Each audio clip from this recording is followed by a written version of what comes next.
வணக்கம் நண்பர்களே, welcome back to 5 minute series episode. இன்றைக்கி நம்ம பார்க்க போகிறது ஒரு ஈவினிங் ஸ்நாக், இல்லைனா பசங்களுக்கு லஞ்ச் பாக்ஸில் கூட நீங்கள் கட்டி அனுப்பலாம். பன்னீர் கட்லெட். வாங்க இதை எப்படி செய்யலான்னு பார்க்கலாம். ஸோ இதுக்கு நான் வந்து சின்ன சைஸ் உருளைக்கிழங்கு 3 எடுத்திருக்கேன். இதை நல்லா மசிச்சுக்கலாம், வேக வச்சு எடுத்திருக்கேன். அதுக்கப்புறம் 250 கிராம்ஸ் பன்னீர். ஸோ பன்னீர் வந்து மிக்சியில் போட்டு ஜஸ்ட் ஒரு பல்ஸ் போட்டு எடுத்துக்கலாம்.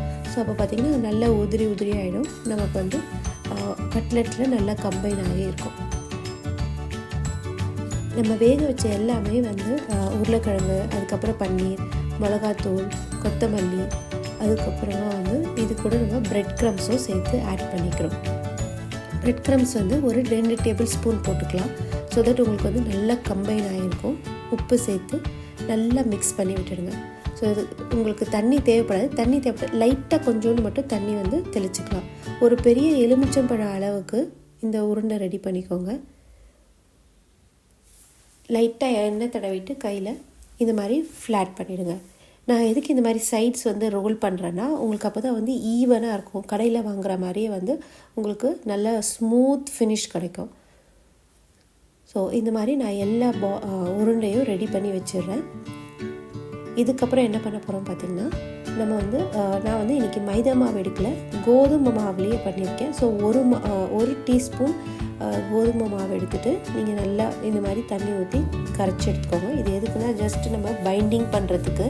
ஸோ பிரெட் க்ரம்ஸ் எடுத்து வச்சுருக்கேன். ஸோ நம்ம ஃப்ளாட்டன் பண்ணோம் இல்லைங்களா கட்லெட்டு, அதை வந்து இந்த லிக்விடில் போட்டுட்டு ஜஸ்ட் அதை ஃபில்டர் பண்ண மாதிரி எடுத்துக்கோங்க. நீங்கள் கையிலையும் பண்ணலாம். கையில் பண்ணோம்னா என்ன ஆகும்னா உங்களுக்கு எடுக்கும்போது கொஞ்சம் கஷ்டமாக இருக்கும். ஸோ அதனால் நீங்கள் ஸ்பூனில் எடுத்திங்கன்னா நல்லா ஃபில்டர் ஆகிட்டு வெறும் உங்களுக்கு அந்த கட்லெட்டு கோட்டிங் பண்ணது மட்டும் இருக்கும். அதுக்கப்புறம் பிரெட் க்ரம்ஸில் போட்டு இந்த மாதிரி ரோல் பண்ணி ரெடி பண்ணி வச்சுக்கலாம்.